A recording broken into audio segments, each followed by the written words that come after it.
나중에 애들끼리 싸울까봐 정말 걱정이 됩니다. 이런 말씀을 하시는 어르신들을 정말 많이 만났습니다. 실제로 요즘 자녀들이 부모님이 돌아가신 뒤에 예금 통장, 집, 보험금을 두고 형제끼리 갈등을 겪는 경우가 점점 늘어나고 있어요. 얼마 전에도 한 어르신이 유언장도 제대로 남기지 않고 돌아가시는 바람에 남매가 법정에서 싸우는 일까지 벌어졌다는 안타까운 소식을 들었습니다. 많은 분들이 상속이나 증여는 부자들만의 이야기라고 생각하시는데 절대 그렇지 않습니다. 아파트 한 채만 있어도 예금이 몇 천만 원만 있어도 미리미리 준비를 해두시면 세금도 줄이고 자녀들 간의 다툼도 막을 수 있어요. 오늘 이 내용을 끝까지 들어보시면 가족, 갈등 없이 세금도 줄이는 상속과 증여 방법을 모두 알 수 있을 겁니다. 안녕하세요. 20해 넘게 재무설계 전문가로 일하고 있는 김지연입니다. 지금까지 수천 명의 어르신들의 상속과 증여 상담을 해드렸는데요. 상속과 증여에서 가장 중요한 건 법률보다도 타이밍입니다.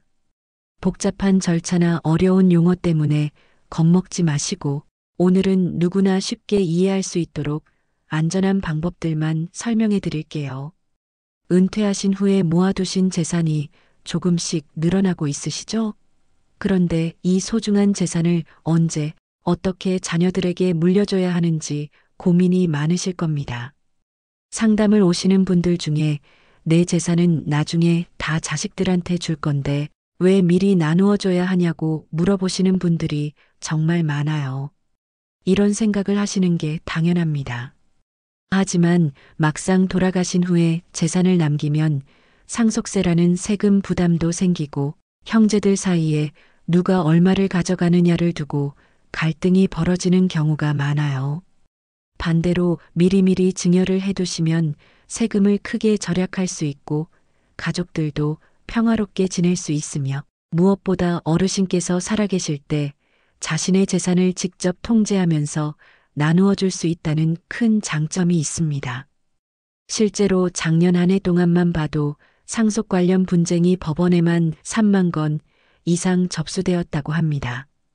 이 중 절반 이상이 형제자매 간의 다툼이었어요.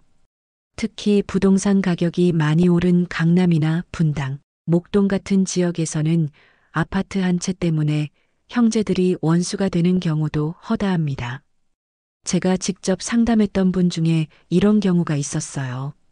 70대 후반의 한 어르신께서 강남의 아파트 한 채와 예금 몇 천만 원을 가지고 계셨는데 아무런 준비 없이 돌아가셨거든요. 그런데 아들 둘이 있었는데 큰아들은 그동안 부모님을 모시고 살았고 작은아들은 외국에서 사업을 하고 있었어요. 문제는 큰아들이 그 아파트에서 계속 살고 있었는데 작은아들이 돌아와서 아파트를 팔아서 반반 나누자고 주장한 거예요. 큰아들은 그동안 부모님 모시고 병원비며 생활비를 다 댔는데 왜 똑같이 나눠야 하느냐고 했고 결국 법정 싸움까지 가게 되었습니다. 이런 일이 벌어지는 걸 미리 막을 수 있었는데 정말 안타까웠어요. 그럼 이제 구체적으로 어떤 방법들이 있는지 자산별로 하나씩 자세히 알아보겠습니다. 먼저 예금부터 살펴볼까요? 은행에 모아두신 돈은 미리 분산해서 예치해 두시면 나중에 상속 절차가 훨씬 간단해집니다. 예를 들어서 한 은행에 5천만 원씩 모두 2억 원이 있다고 하면 이걸 여러 은행으로 나누어 예치하시는 거예요. 왜냐하면 한 은행에 너무 많은 돈이 있으면 상속 절차가 복잡해지거든요. 은행마다 상속 절차가 조금씩 다르고 필요한 서류도 많아요. 그런데 여러 은행으로 분산해 두면 한 곳에서 문제가 생겨도 다른 곳에서는 빨리 처리할 수 있어요. 그리고 자녀분들 명의로 조금씩 계좌를 만들어서 매년 일정 금액씩 옮겨두시면 됩니다. 2025년 현재 기준으로 직계존속, 그러니까 부모님이 자녀에게 증여할 때는 미성년자는 10년 동안 2천만 원까지, 성인은 10년 동안 5천만 원까지는 세금이 전혀 없어요. 이걸 잘 활용하시면 자녀 한 명당 매년 200만 원에서 500만 원씩 10년간 꾸준히 주실 수 있습니다. 그러면 10년 후에는 자녀 한 명당 2천만 원에서 5천만 원의 목돈이 마련되는 거죠. 이렇게 하면 자녀들도 미리 돈을 받아서 필요한 곳에 쓸 수 있고 어르신도 세금 걱정 없이 재산을 나누어 줄 수 있어요. 구체적인 예를 들어보겠습니다. 만약 자녀가 2명이고 각각 성인이라면 한 명당 10년간 5천만 원씩 증여할 수 있으니까 총 1억 원을 세금 없이 미리 나누어 줄 수 있어요. 매년 각자에게 500만 원씩 주시면 되는 거죠. 이렇게 하면 10년 후에 어르신이 돌아가셨을 때 상속세 부담도 줄어들고 자녀들도 이미 받은 돈이 있으니까 갈등도 줄어들게 됩니다. 다음으로 주택에 대해 말씀드리겠습니다. 집은 대부분의 어르신들이 가지고 계신 가장 큰 재산일 텐데요. 주택의 경우에는 공동 명의로 만들거나 증여 시기를 잘 조절하시면 세금을 크게 줄일 수 있어요. 예를 들어서 아들이나 딸과 함께 살고 계시다면 집의 일부를 미리 공동 명의로 만들어 두시는 방법이 있습니다. 처음에는 어르신이 80%, 자녀가 20% 이런 식으로 시작해서 매년 조금씩 지분을 늘려가는 거예요. 그러면 한 번에 큰 세금 부담 없이 집을 물려줄 수 있어요. 아니면 매년 조금씩 지분을 증여하시는 것도 좋은 방법이에요. 예를 들어서 5억 원짜리 아파트가 있다면 매년 지분의 10% 정도씩 증여하시는 거예요. 그러면 5천만 원 상당의 지분이 되는데 이게 바로 성인 자녀 증여세 면제 한도와 딱 맞아요. 이런 식으로 10년간 하시면 집 전체를 세금 없이 물려줄 수 있습니다. 다만 주택 증여는 양도소득세나 취득세 같은 다른 세금도 함께 고려해야 하니까 반드시 세무사나 재무 전문가와 상담을 받으시기 바랍니다. 특히 1세대 1주택자이신 경우에는 양도소득세 비과세 혜택이 있는데 이걸 잃지 않도록 조심하셔야 해요.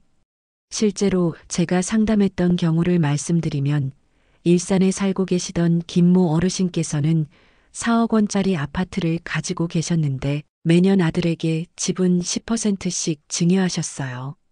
10년간 해서 아파트 전체를 물려주셨는데 증여세는 한 푼도 내지 않았습니다. 대신 아들이 취득세는 내야 했지만 한 번에 상속받았을 때보다 훨씬 적은 부담이었어요. 그리고 보험 이야기를 꼭 해드리고 싶어요. 사망보험금은 상속세 대상이 아닙니다. 이게 정말 중요한 포인트예요. 생명보험에 가입하시고 사망보험금 수령인을 자녀 중 한 명으로 지정해 두시면 나중에 보험금은 세금 없이 그 자녀가 받게 됩니다. 다른 재산은 형제들이 나누어 가져야 하지만 보험금은 지정된 한 사람이 온전히 받을 수 있어서 마치 비상금처럼 활용할 수 있어요. 특히 큰아들이나 장남에게 집안의 제사나 부모님, 봉양 등의 부담이 더 많이 간다면 보험금 수령인을 그 자녀로 지정해 두시면 형평성 문제도 해결됩니다. 보험은 또 다른 장점이 있어요. 나이가 드실수록 보험료는 비싸지지만 한번 가입해 두시면 건강 상태가 나빠져도 보험금을 받을 수 있거든요. 그리고 급하게 현금이 필요할 때는 해약 환급금을 받을 수도 있어서 일종의 비상자금 역할도 해요. 보험 상품을 선택하실 때는 몇 가지 주의할 점이 있어요. 너무 복잡한 상품보다는 단순한 종신보험이나 정기보험이 좋습니다. 연금보험이나 변액보험은 수익률이 불확실하고 중도해약 시 손해가 클 수 있거든요. 그리고 보험료를 무리해서 많이 내시면 안 됩니다. 매월 생활비에 지장이 없는 선에서 적정한 보험료를 설정하세요. 보통 월 소득의 5에서 10% 정도가 적정 수준이에요. 너무 무리하시면 나중에 보험료를 못 내서 해약해야 하는 경우가 생길 수 있어요. 중요한 건 어르신께서 내 자산을 내가 원할 때, 내가 원하는 방식으로 나누어 준다는 겁니다.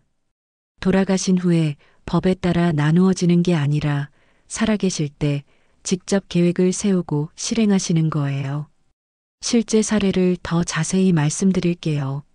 70살의 박영희 어르신께서는 보험에 1억 원을 가입하시고 사망보험금 수령인을 둘째 딸로 지정하셨습니다. 왜냐하면 첫째 아들은 이미 집을 물려받기로 했고 둘째 딸은 그동안 부모님을 더 많이 돌봤기 때문이었어요. 어르신이 돌아가신 후에 첫째 아들은 3억 원짜리 집을, 둘째 딸은 1억 원짜리 보험금을 받게 되었습니다. 처음에는 첫째 아들이 자신만 더 많이 받는다고 미안해했는데 둘째 딸이 그동안 부모님 병원 모시고 다니고 약값 대신 내고 한 걸 생각하면 당연하다고 말했어요. 형제간 갈등 없이 깔끔하게 유산이 분배되었습니다. 또 다른 예로 67살의 이정우 어르신은 자녀 2명에게 매년 1,000만 원씩 5년간 증여하셨어요. 자녀 1명당 5천만 원씩 받았으니 총 1억 원을 증여한 셈인데 증여세는 한 푼도 내지 않았습니다. 5천만 원이 10년간 증여세 면제 한도 안에 들어가기 때문이에요. 그런데 여기서 중요한 건 이정우 어르신이 미리 자녀들과 상의를 했다는 거예요. 큰아들에게는 결혼 자금으로, 둘째 아들에게는 사업 자금으로 쓰라고 하셨거든요. 그래서 자녀들도 고마워하면서 잘 활용했고 나중에 어르신이 돌아가셨을 때도 별다른 갈등 없이 나머지 재산을 정리할 수 있었어요. 마지막으로 72살의 정혜수 어르신은 본인 명의의 주택을 며느리와 공동 명의로 이전하셨습니다. 아들이 일찍 돌아가신 후에 며느리가 시부모님을 모시고 살고 있었거든요. 며느리가 그 집에서 장기간 거주 요건을 충족한 후에 나중에 상속받을 때 절세 혜택을 받을 수 있도록 미리 계획을 세우신 거예요. 처음에는 다른 자녀들이 왜 며느리에게만 집을 주려고 하느냐고 반대했어요.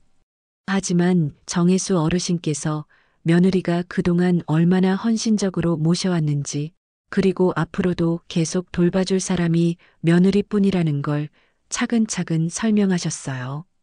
대신 다른 자녀들에게는 예금과 보험금을 나누어 주기로 했고요. 결국 모든 가족이 이해하고 납득하게 되었습니다. 상속과 증여를 준비하실 때 꼭 확인해야 할 체크리스트를 자세히 말씀드리겠습니다. 첫째, 증여할 때는 10년간 합산 기준을 꼭 이해하고 계셔야 해요. 아까 말씀드린 것처럼 직계존속이 자녀에게 증여할 때 미성년자는 2천만 원, 성인은 5천만 원까지 10년간 세금이 없습니다. 여기서 중요한 건 10년간이라는 점이에요. 예를 들어서 2025년에 1,000만 원을 주셨으면 2026년에 1,000만 원을 더 줄 수 있어요. 그런데 2027년에 3천만 원을 주시면 안 되는 거예요. 왜냐하면 2025년부터 2027년까지 3년간 총 5천만 원이 되어서 한도 안에 들어가지만 2027년 한 해에만 3천만 원을 주는 건 너무 많거든요. 정확히는 이렇습니다. 2027년에 3천만 원을 주시려면 그 전 10년간 받은 총액이 2천만 원을 넘지 않아야 해요. 2025년에 1,000만 원, 2026년에 1,000만 원 줬으니까 2천만 원이고 2027년에 3천만 원을 주시면 총 5천만 원이 되어서 한도 안에 들어가는 거죠. 둘째, 보험에 가입하셨다면 사망보험금 수령인 지정을 반드시 하셔야 합니다. 이걸 빼먹으시면 나중에 상속인 전체가 보험금을 나누어 가져야 해서 원하시는 대로 분배가 안 될 수 있어요. 그리고 수령인을 지정할 때는 반드시 구체적으로 써주세요. 장남 김철수라고 쓰지 말고 김철수 생년월일 1980년 1월 1일라고 정확하게 써야 해요. 나중에 이름이 같은 사람이 있거나 해서 분쟁이 생기는 걸 막을 수 있거든요. 셋째, 예금은 가능하면 여러 은행으로 분산해서 예치해 두세요. 한 은행에 너무 많은 돈이 있으면 나중에 상속 절차가 복잡해질 수 있거든요. 보통 한 은행에 5천만 원 이상 있으면 상속 절차가 좀 까다로워져요. 그리고 가능하면 인터넷 뱅킹이나 폰뱅킹을 설정해 두시고 자녀 중 한 명은 비밀번호를 알 수 있도록 해두세요. 물론 아직 살아계실 때는 함부로 사용하면 안 된다고 분명히 얘기해 두셔야 하고요. 넷째, 자녀들 간의 형평성을 꼭 고려해서 자산을 배분하세요. 한 자녀에게만 너무 많이 주시거나 반대로 너무 적게 주시면 나중에 갈등의 원인이 될 수 있습니다. 다만 여기서 형평성이라는 건 무조건 똑같이 나누어 준다는 뜻이 아니에요. 각 자녀의 상황을 고려해서 합리적으로 분배하시면 됩니다. 예를 들어서 한 자녀는 이미 성공해서 돈을 많이 벌고 있고 다른 자녀는 아직 어려운 상황이라면 어려운 쪽에 조금 더 주시는 것도 괜찮아요. 다섯째, 유언장 작성도 꼭 고려해 보세요. 공증받은 유언장이 있으면 어르신의 뜻대로 재산이 분배될 수 있어서 가족 갈등을 크게 줄일 수 있습니다. 유언장을 쓸 때는 반드시 법정 요건에 맞게 써야 해요. 자필로 쓰실 거면 처음부터 끝까지 본인이 직접 손으로 써야 하고 날짜와 서명을 꼭 해야 합니다. 가능하면 공증을 받아두시는 게 나중에 분쟁을 막을 수 있어서 좋아요. 이런 좋은 방법들이 있지만 주의하셔야 할 실수들도 많이 있어요. 먼저 급하게 증여하시면 절대 안 됩니다. 증여를 하신 후 1년 이내에 돌아가시면 그 증여가 상속세로 전환될 수 있어서 오히려 세금 폭탄을 맞을 수 있거든요. 이걸 사인증여 추정이라고 해요. 실제로 이런 경우가 있었어요. 한 어르신께서 건강이 갑자기 나빠지셔서 급하게 자녀들에게 돈을 나누어 주셨는데 6개월 후에 돌아가셨거든요. 그런데 세무서에서 이걸 사인증여로 보고 상속세를 부과했어요. 미리 증여세도 냈는데 상속세까지 내야 하는 상황이 된 거죠. 건강 상태를 고려해서 미리미리 계획적으로 증여하시는 게 중요해요.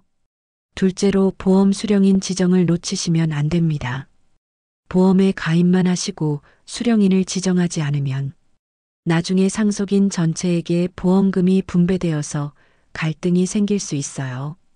그리고 수령인을 한 명만 지정하는 게 아니라 여러 명으로 지정할 수도 있어요.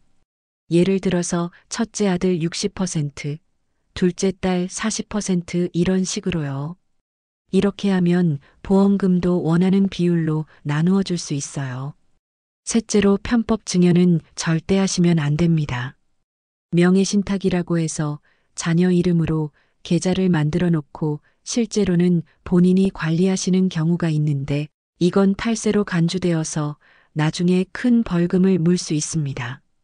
세무서에서는 이런 명의신탁을 찾아내는 방법이 많아요. 계좌 개설할 때 누가 은행에 갔는지, IP 주소가 어디서 접속했는지, 돈을 누가 사용했는지 다 조사할 수 있거든요. 그러니까 편법을 쓰지 마시고 정정당당하게 증여 신고를 하고 세금을 내시는 게 좋아요. 넷째로 해외 자산을 숨기시면 절대 안 됩니다. 요즘은 국제적으로 금융 정보를 공유하기 때문에 해외 계좌도 다 드러나게 되어 있어요. 해외에 재산이 있으시면 반드시 신고하시고 합법적으로 관리하셔야 해요. 다섯째로 증여 후에 관리를 소홀히 하시면 안 됩니다. 증여를 해드렸으면 그 돈을 자녀가 실제로 관리해야 해요. 부모님이 계속 관리하시면 진짜 증여가 아닌 걸로 보일 수 있거든요. 이런 실수들을 피하기 위해서는 꼭 전문가에게 상담을 받으시고 이해가 안 되는 부분이 있으면 반드시 질문하시기 바랍니다. 괜찮다고 넘어가시지 마시고 확실하게 이해하고 진행하셔야 해요. 전문가를 고를 때도 신중하게 선택하세요. 세무사나 변호사, 재무설계사 중에서도 상속과 증여 전문가를 찾으셔야 해요. 경험이 많고 신뢰할 수 있는 사람을 선택하시는 게 중요합니다. 그럼 지금까지 말씀드린 내용을 핵심 포인트 3가지로 정리해 드리겠습니다. 첫째, 증여는 미리미리 매년 조금씩 나누어 주세요. 한꺼번에 많이 주시려고 하지 마시고 10년간 증여세, 면제 한도를 잘 활용해서 계획적으로 나누어 주시는 게 세금을 가장 많이 절약하는 방법입니다. 성인 자녀라면 10년간 5천만 원까지, 미성년 자녀라면 2천만 원까지 세금 없이 줄 수 있어요. 둘째, 보험에 가입하셨다면 꼭 사망보험금 수령인을 지정하세요. 이건 상속세도 없고 원하시는 자녀가 온전히 받을 수 있어서 가족 갈등 예방에도 아주 효과적입니다. 특히 한 자녀가 부모님을 더 많이 돌봤거나 집안일을 더 많이 담당한다면 그 자녀를 수령인으로 지정해서 형평성을 맞출 수 있어요. 셋째, 예금과 주택은 가족 상황에 맞춰서 적절히 분산하시면 됩니다.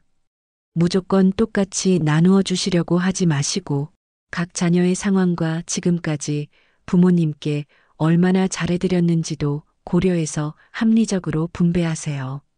중요한 건 미리 가족들과 충분히 대화를 나누는 거예요. 상속은 단순히 재산의 문제가 아니라 사랑을 전하는 방식입니다. 어르신께서 평생 모으신 소중한 재산이 자녀들에게 갈등거리가 되지 않고 따뜻한 사랑의 증표가 될 수 있도록 미리미리 현명하게 준비하시기 바랍니다. 추가로 말씀드리고 싶은 것은 2025년 현재 기준으로 상속세와 증여세 개정안이 국회에서 통과되지 않아서 기존 세율이 그대로 유지되고 있다는 점입니다. 많은 분들이 세율이 낮아질 거라고 기대하셨는데 당분간은 현행 세율로 계속 가게 될 것 같아요.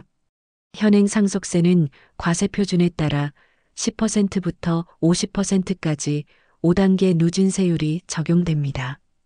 과세표준이 1억 원 이하면 10%, 5억 원 이하면 20%, 10억 원 이하면 30%, 30억 원 이하면 40%, 30억 원 초과분에 대해서는 50%의 세율이 부과돼요. 하지만 상속세에는 여러 가지 공제 항목이 있어서 실제로는 이보다 훨씬 적게 내는 경우가 많습니다.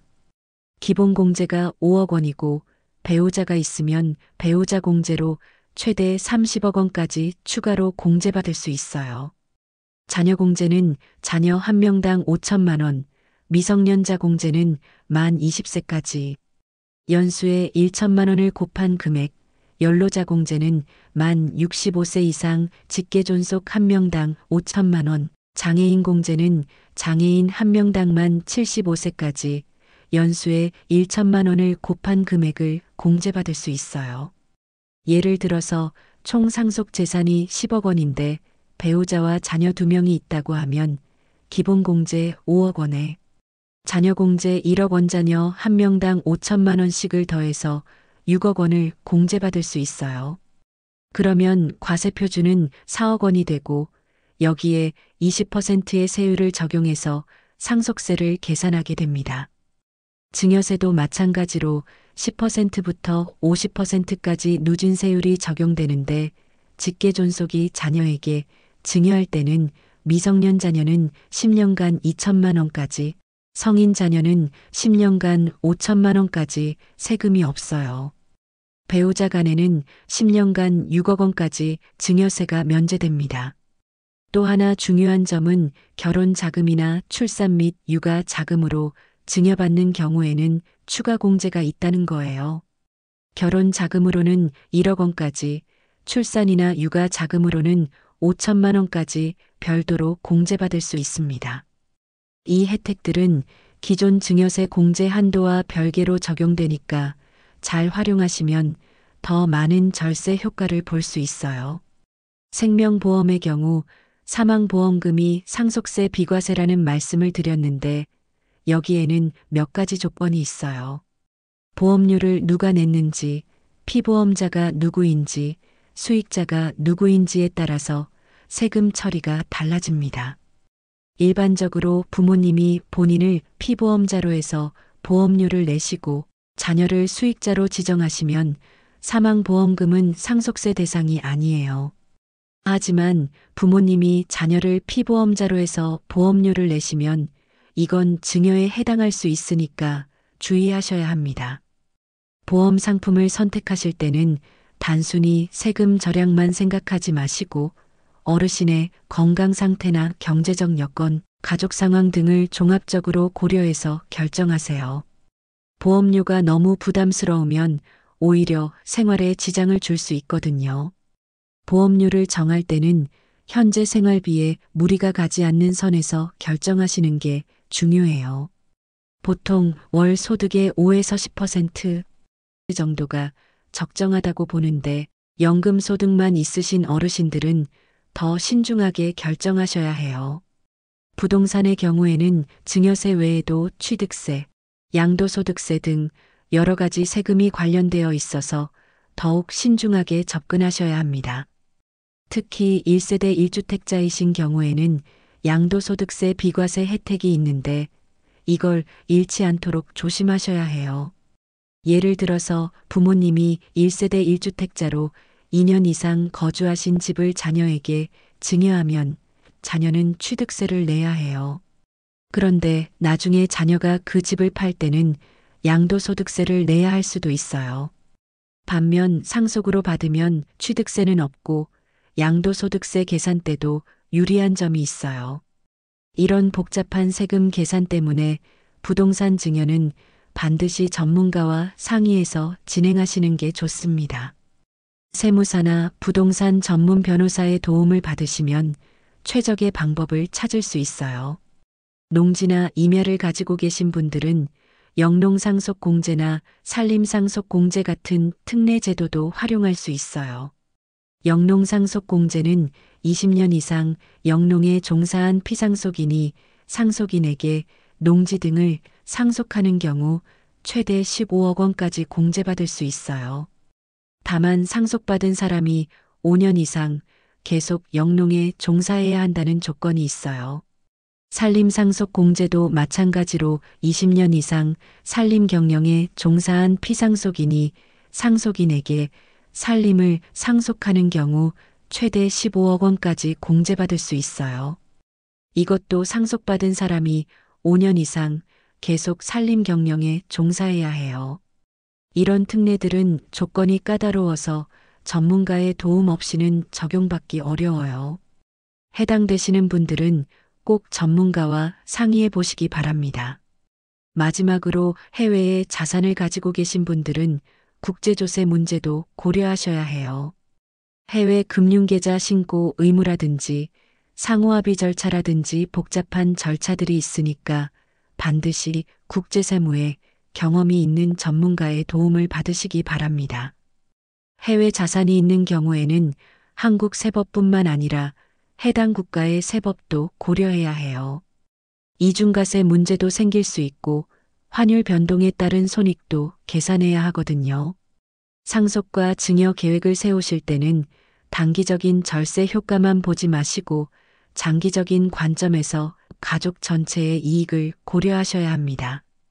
세금을 조금 아끼려다가 가족 관계가 틀어지면 아무 소용이 없잖아요. 무엇보다 중요한 것은 가족들과 충분히 소통하시는 거예요.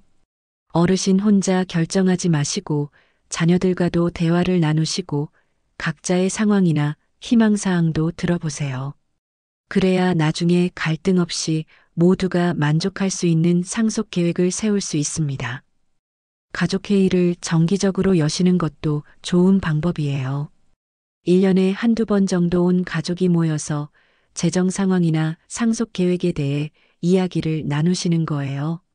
처음에는 어색할 수도 있지만 계속하다 보면 자연스러워져요.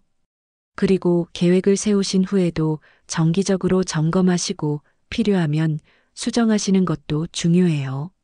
세법도 바뀔 수 있고 가족 상황도 변할 수 있으니까요. 적어도 1년에 한 번은 전체적인 계획을 다시 한번 살펴보시기 바랍니다.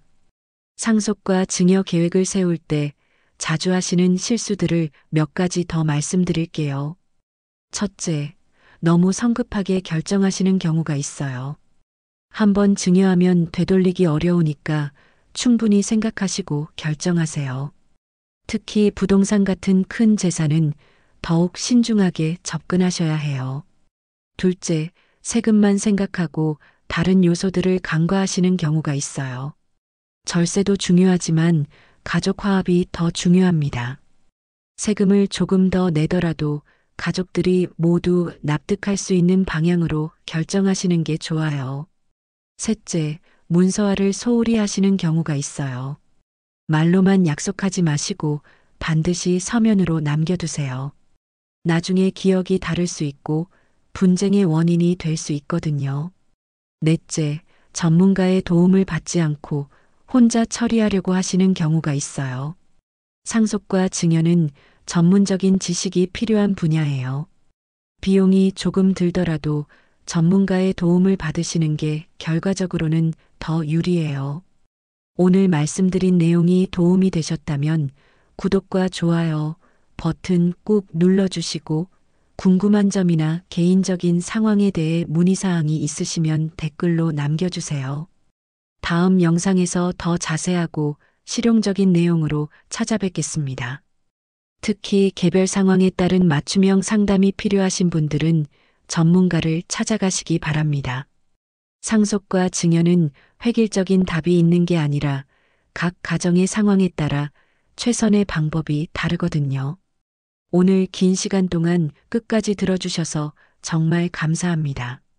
상속과 증여는 복잡하고 어려운 주제지만 미리미리 준비하시면 충분히 잘 해결할 수 있어요.